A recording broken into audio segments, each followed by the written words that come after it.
अस्सलाम वालेकुम नाज़रीन, मैं आपका मेज़बान मुतखिल हुसैन टीन उर्दू न्यूज़ में आपका इस्तकबाल करता हूँ। आइए नाज़रीन, नारायणपेट की चंद अहम खबरों पर डालते हैं एक नज़र।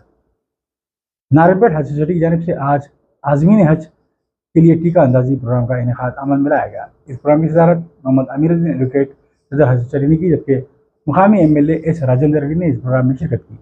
इन्होंने अपनी मुखातिबत में नारायणपेट जिले के आज़मीन हज के साथ अपनी नेक ख्वाहिशात का इजहार किया।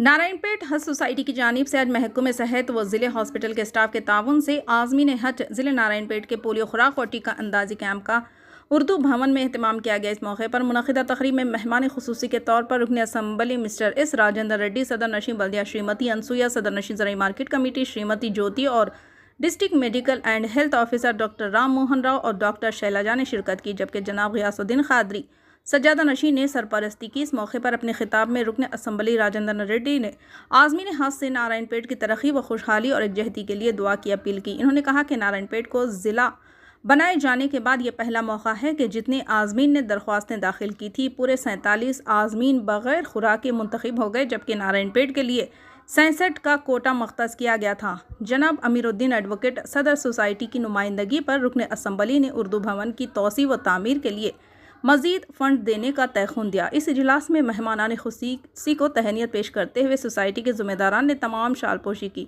जनाब मुजाहिद सिद्दीकी मोतमद सोसाइटी ने मेहमानों का खैर मकदम किया। जनाब अब्दुल सलीम एडवोकेट क़ानूनी मुशीर सोसाइटी ने कार्रवाई चलाई। इस कैंप से नारायणपेट मुस्तखिर के अलावा मकतल, कोसगी, मिरेकल, कनकरती व दीगर मकामात के आज़मीन हज ने भी इस्तेफादा किया। सज्जादा नशीं की दुआ पर तकरीब का इख्तिताम अमल में आया। आइए देखते हैं ये रिपोर्ट। चैनल को लाइक करें, शेयर करें और सब्सक्राइब करना ना भूलें। नारायणपेट के लिए दुआ करो, नारायणपेट के लिए दुआ करो।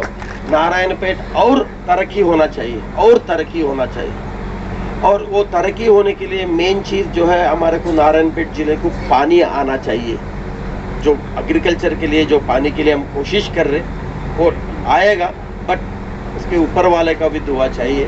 आप लोग जो सब जने मैं सुना हूँ, जो भी आदमी, जो भी लोग हज करने जाते हैं, जो भी इच्छा उधर मांगते हैं, जो भी उसका ख्वाहिश उधर मांगता है, वो ख्वाहिश ऊपर वाला बराबर पूरा करेगा बोल के मुझे मालूम है। इतना तो मैं सुना हूँ। इस वजह से आप सब जने जो भी हज को जाता, 10 सेकेंड, सिर्फ 10 सेकेंड आप नारायणपेट के लिए दुआ करो, नारायणपेट का तरक्की के लिए दुआ करो, और नारायणपेट में सब लोग मिलजुल के रहने के लिए दुआ करो। और नारायणपेट में वो जो एग्रीकल्चर के लिए पानी आने के लिए दुआ करो। ये मेरा आप लोगों से रिक्वेस्ट है। I am request.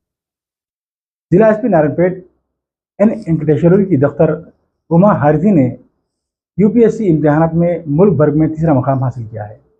इस खुशमसरत मौके पर नारायणपेट के मुख्तलिफ समाजी सियासी कायदीन ने आज N वेंकटेश्वरी के मकान पहुंचकर उन्हें और उनके दफ्तर को मुबारकबाद पेश की।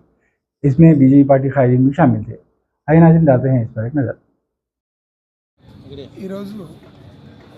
మన గౌరవ వెంకటేశ్వర్లు సార్ గారి బిడ్డ గారికి జాతీయ స్థాయిలో UPSC పరీక్షల్లో 3వ స్థానం రావడం, ఈ నారాయణపేట ఎస్పీగా తాను పనిచేసి కేంద్ర ప్రభుత్వ సహాయ న్యాయవాది, రంగారెడ్డి జిల్లాలో పుట్టి బడుగు బలహీన వర్గాల కుటుంబాల్లో, నల్గొండ జిల్లాలో పుట్టి బడుగు బలహీన కుటుంబాల నుండి వచ్చి అది బీదరిక స్థాయి నుండి SI స్థాయి నుండి SP వరకు ఎదిగిన నూకల వెంకటేశ్వర్లు గారు ఈరోజు నారాయణపేట జిల్లా సూపరింటెండెంట్ ఆఫ్ పోలీస్ వెంకటేశ్వర్ గారి కూతురు ఉమాహారతి గారు UPSCలో నేషనల్ లెవెల్లో 3rd ర్యాంక్ సంపాదించడం, నారాయణపేటలో ఉద్యోగరీత్యా SP వెంకటేశ్వర్ గారు ఇక్కడికి రావడం జరిగింది. వారితో పాటు వారి కుటుంబ సభ్యులు కూడా నారాయణపేట గడ్డపైన ఉండడం జరిగింది. ఇక్కడ విద్యను అభ్యసిస్తూనే ఆమె ఆల్ ఇండియా 3rd ర్యాంక్ తెచ్చుకోవడం చాలా సంతోషకరమైన విషయం. నారాయణపేటలో ఉంటూ